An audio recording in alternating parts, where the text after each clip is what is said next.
Selanjutnya, marilah kita simak bersama pengarahan Presiden Republik Indonesia, Bapak Joko Widodo.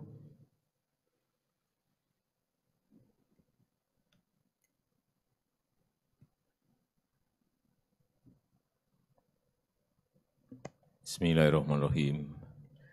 Assalamualaikum warahmatullahi wabarakatuh. Selamat siang, salam sejahtera bagi kita semuanya. Om Swastiastu, Namo Buddhaya, salam kebajikan.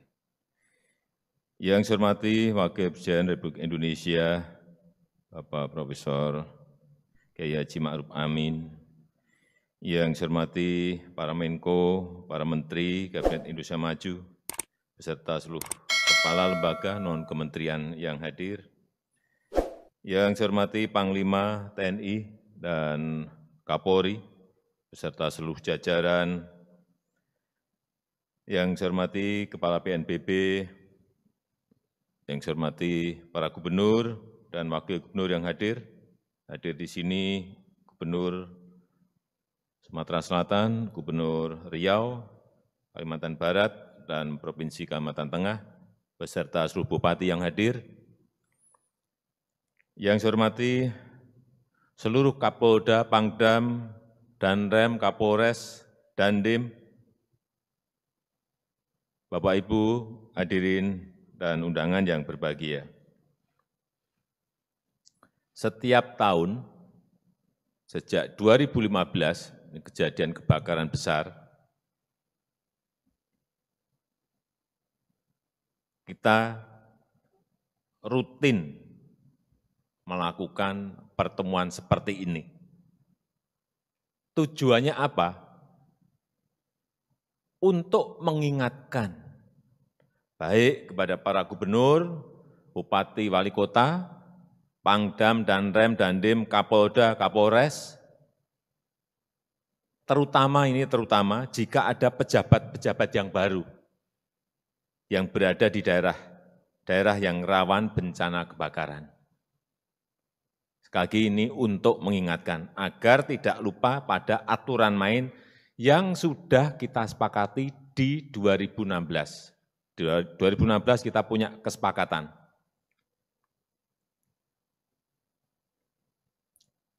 Kesepakatannya adalah bagi Pangdam, Kapolda, Kapolres, Danrem, dan Dandim yang baru agar tahu dan aturan mainnya masih tetap sama. Kalau di wilayah saudara-saudara ada kebakaran dan membesar dan tidak tertangani dengan baik, aturan mainnya tetap sama. Belum saya ganti. Saya kira kita masih ingat semuanya. Kalau yang ikut rutin setiap tahun pertemuan seperti ini dengan saya, pasti semuanya masih ingat. Yaitu dicopot, yaitu diganti. Jelas, meskipun saya baru perintah ke Panglima dan Kapolri saat itu baru 2 kali. Jadi, kali ini saya ulang lagi, ini hanya untuk yang pejabat-pejabat baru, agar tahu aturan main ini. Peserta Rakornas yang saya hormati,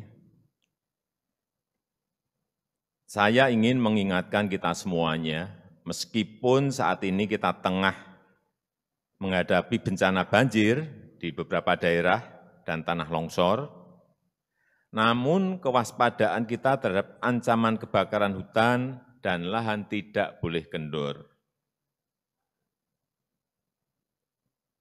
Kita harapkan sebuah rencana pencegahan yang matang, yang detail, sinergi semakin kuat, dan eksekusi lapangan yang semakin efektif. Karena berdasarkan laporan BMKG, tahun 2021, sebagian besar wilayah Indonesia diperkirakan masih mendapatkan hujan menengah tinggi hingga bulan April.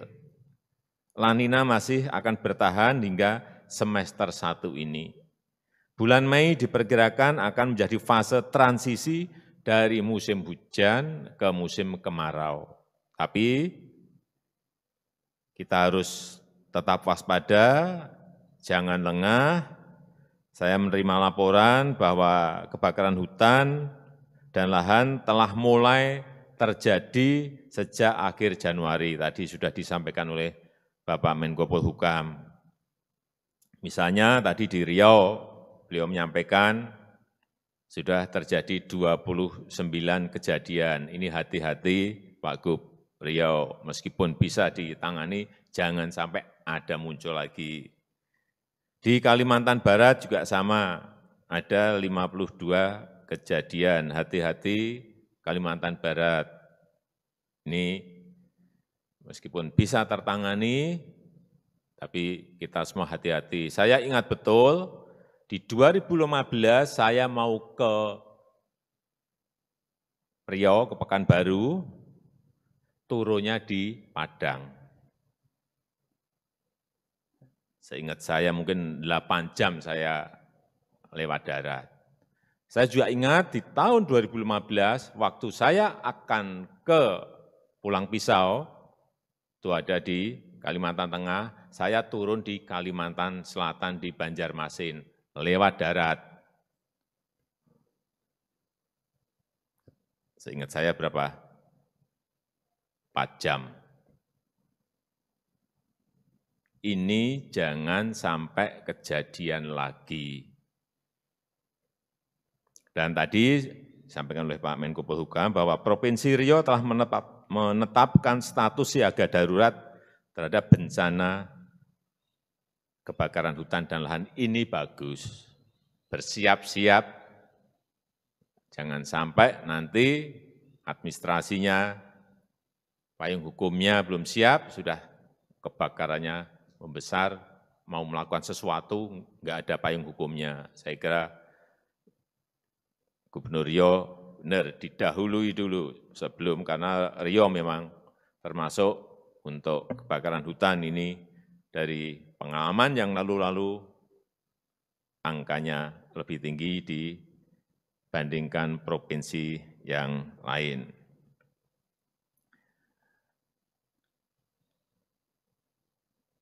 Pada bulan Februari ini, Pulau Sumatera berpotensi terjadi karhutla, karena di Sumatera sudah mulai panasnya, sudah agak tinggi.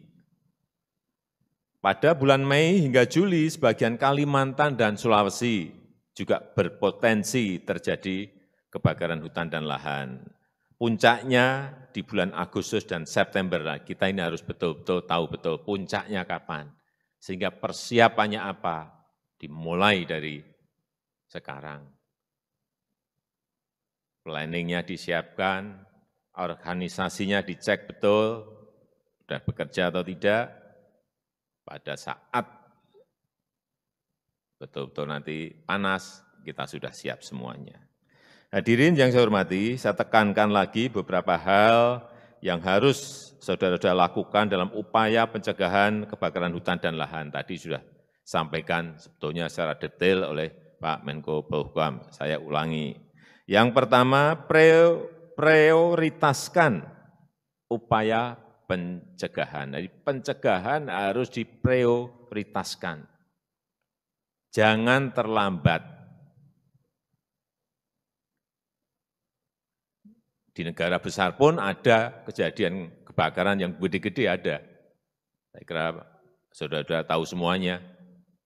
Sampai ada kota yang ikut terbakar. Hal-hal seperti ini betul-betul harus kita jadikan pelajaran. Sekali lagi, prioritaskan pencegahan, jangan terlambat. Karena kalau sudah terlambat kita guyur dengan waterbombing sebanyak apapun, pengalaman kita sudah terlanjur sulit. Jadi api boleh keluar kecil tapi segera dipadamkan. Sekali lagi pencegahan diprioritaskan. Manajemen lapangan harus terkonsolidasi dan terorganisasi. Artinya di desa itu kalau ada api kecil itu sudah harus memberitahukan. agar segera bisa tertangani di depan. Bukan sudah terlanjur besar, baru ketahuan, sulit memadamkan. Semua harus digerakkan untuk melakukan deteksi dini.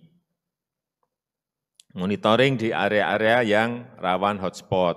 Saya kira kita sudah tahu ini, kita sudah ngerti semuanya kok. Di mana sih yang rawan, di mana sih yang harus diwaspadai, dan update informasi setiap hari sehingga kondisi harian di lapangan itu terpantau harian. Kondisi di lapangan terpantau setiap hari. Manfaatkan teknologi untuk monitoring ini dan pengawasan dengan sistem dashboard. Hati-hati, begitu kebakaran meluas itu kerugian tidak hanya juta atau miliar. Saya pastikan larinya pasti ke angka triliun. Ini hati-hati. Belum kerusakan ekologi ekosistem kita.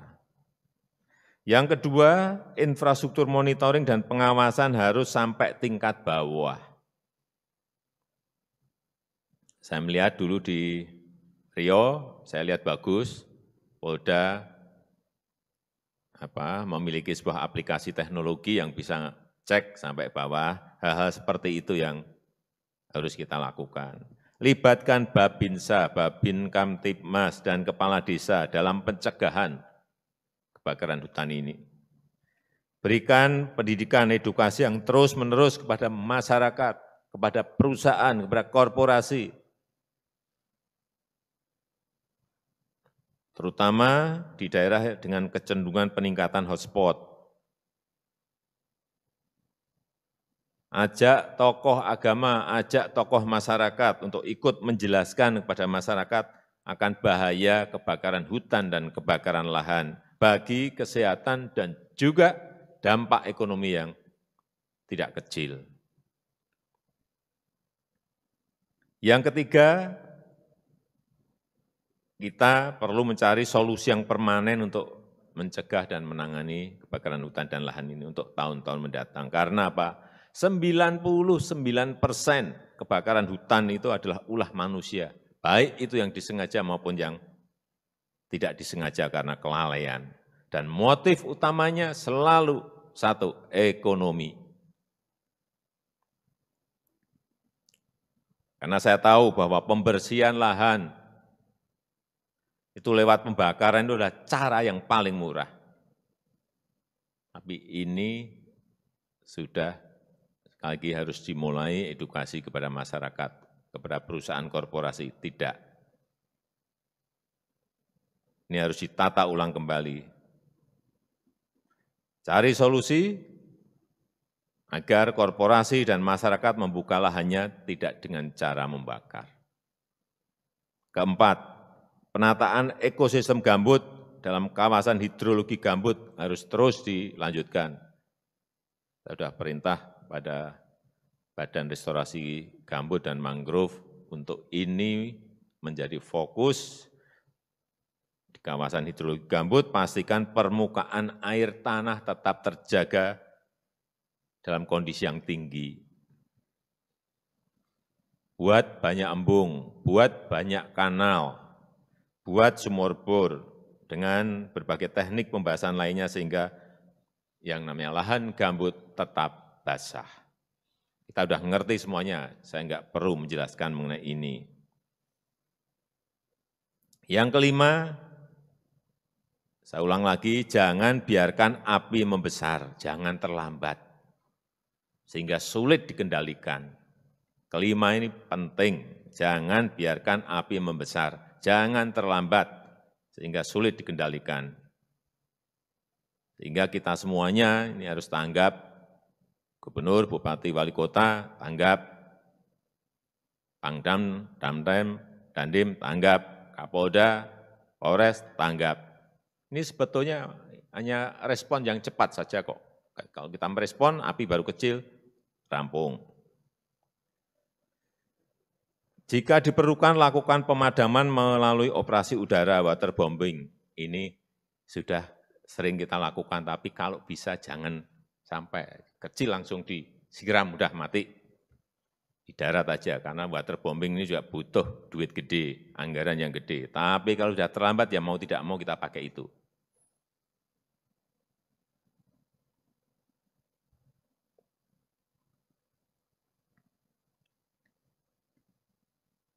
Terakhir, saya minta langkah penegakan hukum dilakukan tanpa kompromi. Ini saya kira Pak Kapolri sudah tahulah apa yang harus dilakukan di sini, karena kita sudah pengaman kemarin sudah melakukan itu. Penegakan hukum yang tegas kepada siapapun yang melakukan pembakaran hutan dan lahan, baik itu di konsesi milik korporasi, milik perusahaan, maupun di masyarakat. Tapi ini semuanya sudah tahu, sehingga ada betul-betul efek jerak. Terapkan sanksi yang tegas bagi pembakar hutan dan lahan, baik sanksi administrasi, perdata maupun pidana.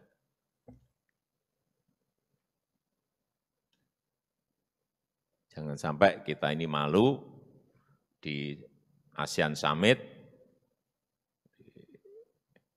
pertemuan negara-negara ASEAN, ada 1, 2, 3 negara yang membicarakan lagi mengenai ini. Dalam 5 tahun ini sudah enggak ada. Jangan sampai dibuat ada lagi. Saya titip itu. Malu kita. Dipikir kita enggak bisa menyelesaikan masalah ini. Bisa.